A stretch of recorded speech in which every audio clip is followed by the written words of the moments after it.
Welcome to Everyday Economics, the podcast that helps you learn about the economic world happening around you every day. I'm your host, Chris Krug, president of the 501c3 nonprofit, nonpartisan Franklin News Foundation. Everyday Economics is a production of America's Talking Network. You can hear all of our podcasts at americastalking.com. To support Everyday Economics, please make your tax-deductible charitable contribution by clicking the link in the show description. We are recording this episode on Monday, October 9th, and joining me as always, PhD economist Dr. Orphe Divounguy. Dr. O, great to see you. Great to be with you. We are taping this on, as I said, Monday, October 9th, early in the morning.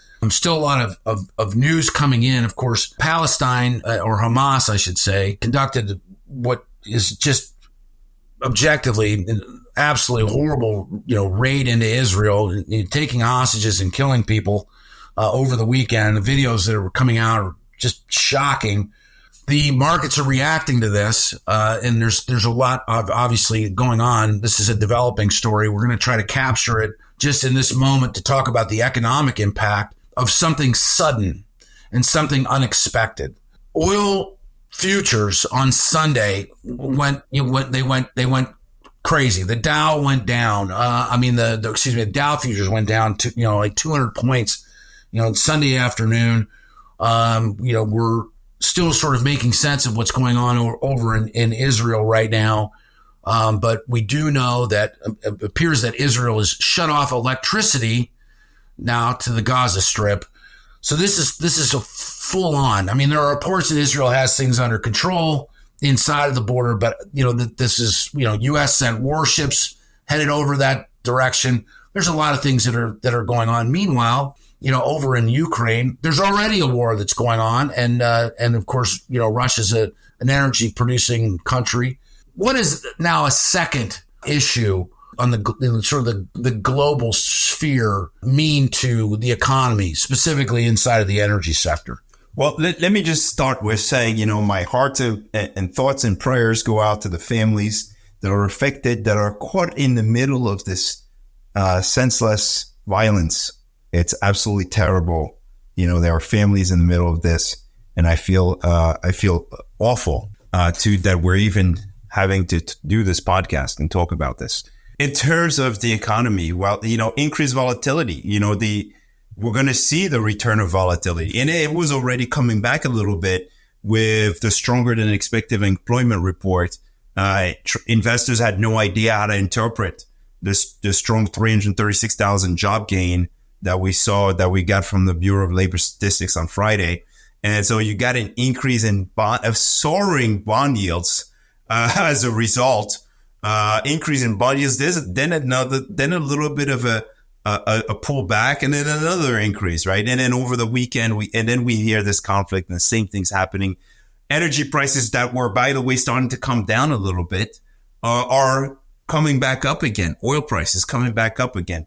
But historically, let's be honest, what's happened is neither one of the countries involved in the conflict, neither one of the territories involved in the conflict, big oil producers. So, to the extent that Saudi Arabia and Iran are not necessarily involved, you're not expected to see a huge change in oil prices because oil prices will definitely only really reflect changes in the supply of oil, and that will have to come from Iran and Saudi Arabia.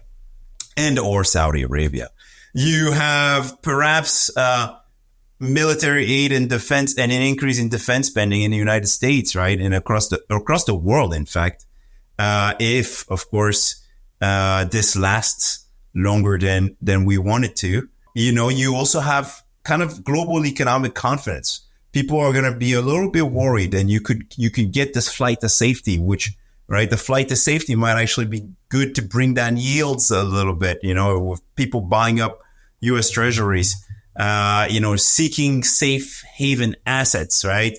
Lower risk appetite, right? And so the stock market might feel that a little bit, right? People are a bit more risk averse, more worried about the future. And so they're moving to safety. And so, yes, those are factors that might impact it. You also have resources that are being diverted away from other, important productive usage to now go towards this other important issue. Okay, how do we fix this problem out in the Middle East? Humanitarian causes, all the funds that might have to be diverted towards the region in order to support those who are in trouble right now and the populations that are affected. So all of those factors are going to be affecting the global economy, and also in particular Israel and its allies, right? To some extent. And so that's kind of how I see this play out.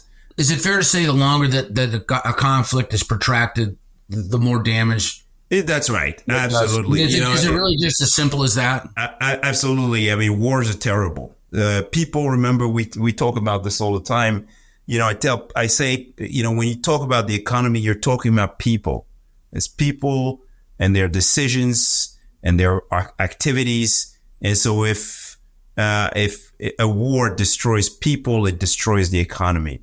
It destroys the global economy. It hurts the U.S. economy. It hurts everyone. And so, yeah, if it's a quick, short thing, then, the market will tumble a little bit, and that will actually bring some opportunities for people who are sitting on the sidelines and thinking, hey, should I buy this stock? Should I get in on this big, nice, great company that might be a little overpriced because price to earnings ratio is a little too high? But overall, if the conflict lasts, right, then it hurts everyone, and it will hurt equities for sure. I appreciate your thoughts on that. I mean, we're still at this point, a little bit hypothetical. I mean, this is October 6th was the day of the attacks, and we're taping this on October 9th. We're not just sure just yet as how long this will last, but I'm glad we had a chance to talk about it up front, and we'll monitor this obviously as we go along. For Orphe Divounguy, this has been Chris Krug. Subscribe to Everyday Economics and dozens of other quality podcasts at americastalking.com.